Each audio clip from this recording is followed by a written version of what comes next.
The political class today told us just how deeply committed they are to their vote banks, and less so to the national interest, at least a section of the political class. A day after the army chief, General Rawat, declared that security forces will now regard as anti-nationals those who fund stone pelters in the valley, raise the Pakistan flag in the valley, and sympathize with separatists. Some Netas have come out and slammed him. They feel that his remarks are intemperate and hot-headed.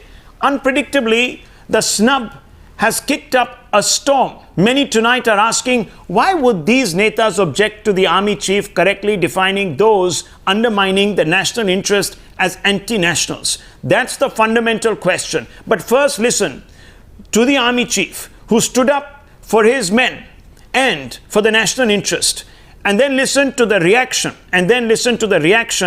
of some of these Netas who are hell-bent on putting their vote bank ahead of the national interest. Here is the army chief speaking yesterday, then the reaction. We're going to bring that out. Let's first, in fact, play out the reaction, because that will perhaps set up how the army chief reacted. Yes, let's listen in first to the reaction by the political class. See, we need to understand that aggressive posturing, browbeating and threatening the youth of the valley will not help. They are alienated and isolated to a level where they care little about their lives. We've seen that in 2016. We've seen that in 2010. If the army chief thinks that threatening and warning the youth will somehow deter them from what they are doing, he is grossly mistaken and a very poor student of recent history in Kashmir. The need of the hour is to engage with the youth of Kashmir politically, with magnanimity and statesmanship, try to address their political aspirations and sentiments, and not threaten them of dire consequences. If the army chief thinks that the threatening of showing no mercy to the youth will somehow change the situation, does he not remember that just a few months ago in 2016, hundreds of youth were blinded and maimed, nearly 100 lives were lost, and that was mercilessness at its worst. If that didn't deter the youth, no threatenings or warnings will. So we think it is an unfortunate, hot-headed statement. It will only instigate the youth and compound the level of anguish and the level of isolation in Kashmir. According to NC's Mr. Mattu, of course, statesmanship precludes standing up for your own country and defending its interests. Perhaps, I don't know, but the army chief was quite clear that those who speak up and act against the national interest in his book are anti-nationals. The logic follows. Here is that statement. And let me also remind those today who talk about the victims of the violence in the valley, don't forget that several of those victims were also honest, committed soldiers and policemen and officers. Here is the army chief. We would now request the local population that people who have picked up arms, and these are the local boys, if they want to continue with these acts of terrorism, displaying flags of ISIS and Pakistan, then we will treat them as anti-national elements and go helter-skelter for them. They may survive today, but we will get them tomorrow. And our relentless operations will continue. Okay, let's bring in some of the individuals who criticize the army chief, and also, of course, those who might support him tonight. Junaid Mattu, spokesperson of the National Conference, is with us. He's the individual you just heard about a minute and a half ago criticizing the army chief for being hot-headed and intemperate by extension. Major General Gaurav Arya, defense analyst, Colonel R.S.N. Singh, another defense analyst with us, Dr. Sambit Patra, the national spokesperson of the Bharatiya Janata Party. Let me first begin with you, Dr. Mattu. Dr. Mattu, I just want to ask you, is it not statesmanlike for a man in uniform to stand up for the national interest, sir?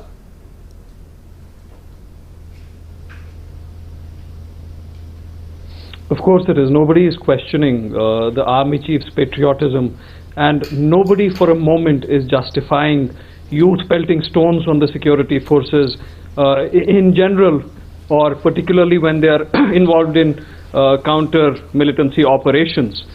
We have condemned that, we do condemn that.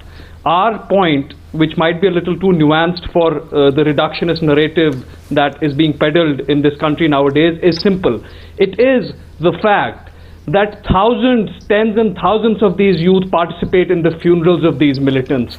We might not like it, but that is the reality. There is a significant social sanctity for militancy in Kashmir. That might be unpalatable. Nobody wants it to be like that. Which Kashmir? Which Jammu and Kashmir?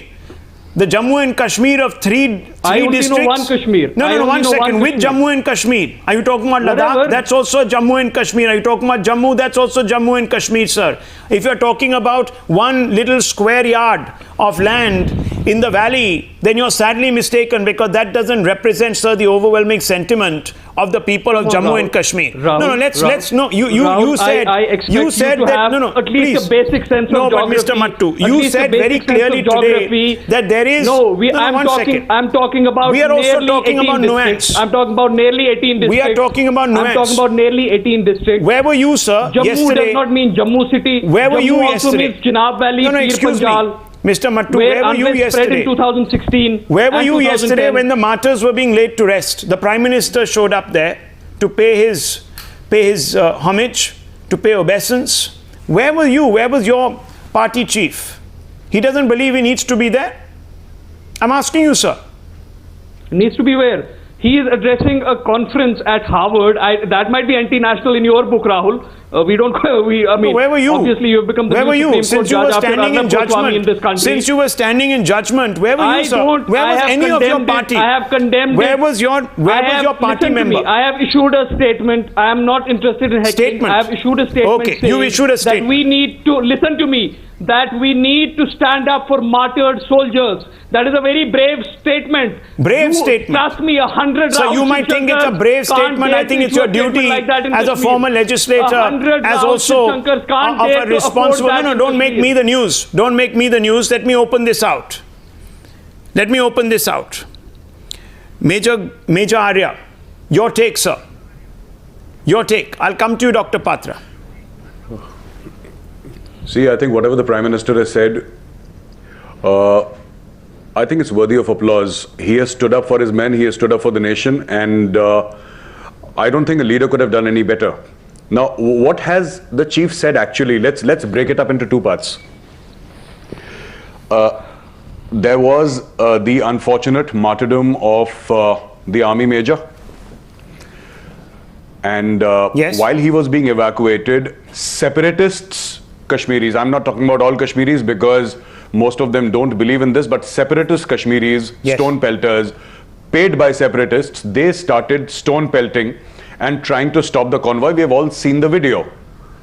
Now, in any country in the world, be it the United States, China, Australia, anywhere, you have seen incidences in America where a guy reaches for his gun and the cop shoots him without even knowing whether there's a gun in his pocket or not.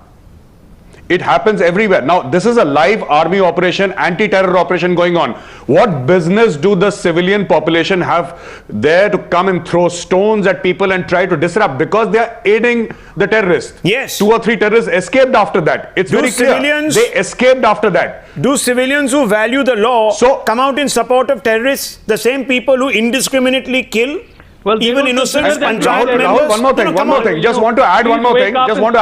Yes, General. Yes, Major. That is the problem. Yes, Major.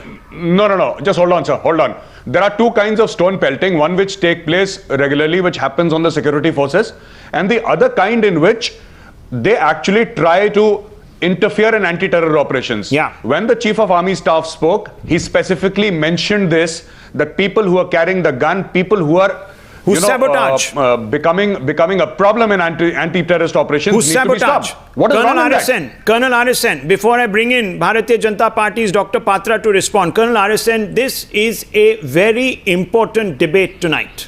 It's a very important debate because it sets the lines of what is right and what is wrong.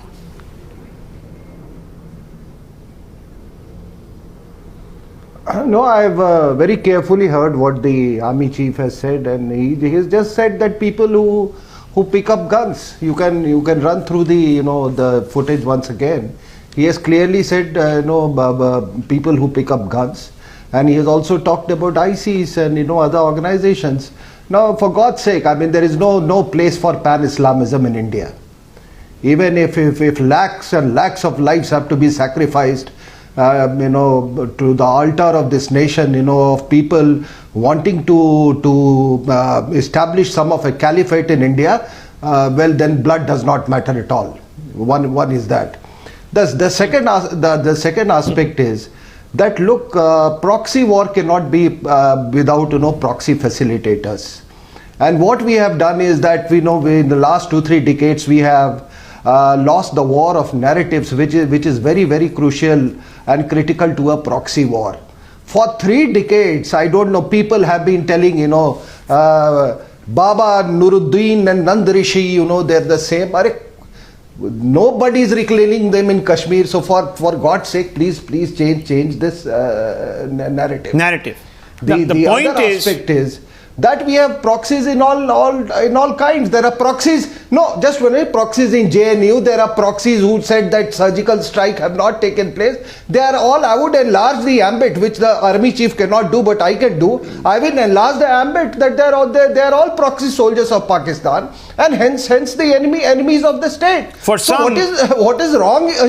For some, I don't know. These terror proxy facilitators are heroes. Let me tell you, there is a great. There was a whole group, sir, and let me come in here, please. There was a whole group of politicians who knocked on the doors of these proxy facilitators.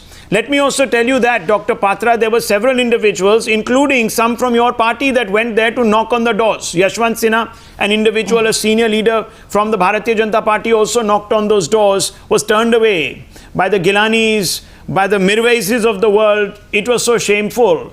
The Neta class needs to rise, doesn't it, in defense of the realm and speak for it. Definitely, Rahul. Let me begin by extending my condolences and homage to the men who have fallen, in fact, yesterday, especially Major Satish Dahiya and the 3 army jawans who were martyred yesterday.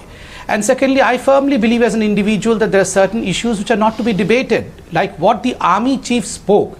For God's sake, he's the army chief. Yes. These are issues which are to be heard to, which are to be heeded, not to be debated. Well, yes, we are a very respectable democracy. Wow. That does not mean that the Supreme Court, the Army, the Navy and the Air Force should be dragged to the marketplace and should be debated. And thirdly, what wrong did the army chief said? And let me correct all those who said that army chief stood for his men. Sir, they are not army chief's men. They are our men. Mr. Satish Dahiya, Major Satish Dahiya was not army chief's child. He's our child, his mother India's child. So if Satish Dahiya has been martyred yesterday, let's not feel as if it's the duty of the army chief alone to stand and remember. There is a video going around which shows as to how when Satish Dahiya was fallen, when he was hurt, his body was to be evacuated, and we see number of people in the valley who are pelting stones on the vehicle which was bringing out the body of Satish Dahiya. Is this what we have reduced ourselves to? Debating on this issue? Absolutely, and thirdly, Mr. Mattu. what kind of word does this NC use? Mr. Junaid Mattu might have used hot-headed. Mr. Mattu, you might have called the army chief hot-head, but I have heard your other spokesperson, Mr. Mustafa, he was calling the army chief as a bully and a dictator. Let me use harsh words. How dare you call the army chief of this country as a dictator and a bully? Do you realize if the army chief of this country would have been a dictator, then we would have been like Pakistan. We would not have been like India. Mr. Mattu, it's about respect your army chief. It's about our children versus Pakistani agents. The army chief said that all those who are overground sympathizers, overground workers of terrorists would be dealt with. Yes. Gilani even has come out, sir. It's individuals such as you, Mr. Mattu, who embolden Pakistan's agents like Sayyid Ali Shah Gilani to today come out and say that the army chief's statement is an apparent threat to carry killing spree of civilians. He's echoing you. Is there a nexus, Mr. Mattu, between you and Mr. Gilani? Do you work in tandem? I'm asking you this question tonight because this is a debate between our children and about Pakistan's agents. as much a nexus between Rahul Shivshankar and Modi. I mean, nexus probably of that imaginary. Sir, I am proud. I am proud to be associated with an individual who speaks for this country. I am not proud to be associated, perhaps like you, with an individual who speaks against the country. No, please, don't think that you can quiet me here, that you can silence me with your little barbs. These barbs are not going to work. It is shocking, Mr. Mattu. It is shocking that you equate the Prime Minister with the Gilanis of the world. It's shocking that you are equating. It's shocking that you are equating the Prime Minister with Gilani, of all people. What love do you have for Mr. Gilani? Let me answer. No, I'm asking you, what love do you have for Gilani? What love do you have for Gilani? I'm asking you, what love do you have for Mr. Gilani, Mr. Mattu? What love do you have for Gilani? And you don't be Gilani, Mr. Mattu. Don't be Gilani, be Mattu. Let me answer. When you talk about Major Dahiya, I saw his picture with his young son. Trust me, I am not here to appease you or try to prove my credentials to you. I know the pain of losing somebody. Trust me, Rahul Shivshankar. We all do, my dear friend. We all do, my dear friend. We all do, Mr. Mattu. I lost my house. So don't talk rubbish. Please, don't talk rubbish. Don't think that you are the only person who has suffered and sacrificed. Please, I don't like this. I don't like the tone. I don't like the tone today of what you are saying, sir. There are individuals. Major Arya has lost his battalion men. Colonel RSN has sacrificed for this country. Do you want me to answer? No. Because Mr. Mattu, don't get personal on this show. Do not get personal on this show. I will refuse you the permission to get personal on this show. Don't talk about loss. Do you want me? Don't talk about loss. Kashmiri Hindus, some like myself, sir, have lost everything. So don't reduce this to your loss versus my loss. Let's talk about the nation's loss. That's what we should be looking at. And I'm asking you, whose side are you on tonight? Mr. Mattu, Pak agents or the children of this country? Simple question. Bhaiya, are you deaf? I am asking you, do you want me to answer or do you want to keep on in a monologue with you? Do you want me to answer your questions? What is the fun of asking questions if you don't want to listen to answers? Mr. Mattu, this is my God. Dr. Sambit Patra, I'm sure Rahul Shivshankar can defend himself. Don't be a monitor in this class. No, please don't use this. Mr. Mattu, you are an educated young man. What about invectives against me? When I'm called a Pakistani agent? Where is your high morality when I'm called a Pakistani agent? Where is your high morality when I'm blamed of having a nexus with Gilani? Where is your high morality? When you Sir, it seems that you have a nexus with Gilani because you get so defensive. Where is your high morality? Because you get so defensive. You get so defensive, Mr. Mattu. Why get so defensive? I don't need to be defensive. The answer that we needed from you. You call the army chief a bully and a dictator, and you teach us what is high morality? No, I haven't called him a bully or a dictator. I have said that those are hot-headed. You call the army chief a hothead. Those are intemperate. You have the audacity of calling the army chief a hothead. Of course I do. Why is the army chief beyond questioning and accountability in Narendra Modi's India? So of course we have the right of asking you questions, sir. So of course we have the right of asking you questions, sir. Don't be. But you have no right of appending adjectives. You have such you have no right to append adjectives without proof, without substance. I did not call the army chief a hothead. I said his comments are hot-headed. English is a very It's the same thing, sir, because they all emerge from a hothead. Don't play with words. Let's not play with words. Colonel RSN, what do you make of this? Colonel RSN, what do you make of this, sir? Colonel RSN, what do you make of this? Can I go to the other channel? No. You can go anywhere you want to. You can go anywhere you want to. Colonel RSN, what do you make of this? What do you make of this, sir? No. Sir, he is absolutely right when he says that whenever there is a loss of, when he is absolutely right when he says that whenever there is a loss of life, there is an anguish. But let me tell you, I represent a particular narrative of this country, and that narrative is a nationalist narrative. So it is my narrative versus your narratives, anguish, and feelings apart. Because I know if the nation doesn't exist, then I don't exist. The point here is that let me warn you that the worst is yet to come. And the army chief's remark could not have come at a more appropriate time. Right. Not many changes are taking place after that, shady, confinement of Hafiz Saeed. Absolutely. Now, what has happened is that the Lashkar-e-Toiba has been divided into two Lashkars. One is the Pakistani Lashkar and one is the Kashmiri Lashkar. Now, the Pakistani Lashkar is concentrating on that, that terror highway, 1 Alpha, that is Jammu Pathankot But highway. sir, the point While here is... they are now recruiting these young boys. Absolutely. Young boys for That's the point. And the army classes chief has spoken out against this pernicious practice. That's right. That is why the army chief has spoken up. You're absolutely right. We're going to take a short break. When we return, at least for a change, to something positive. Something positive. Stay with us.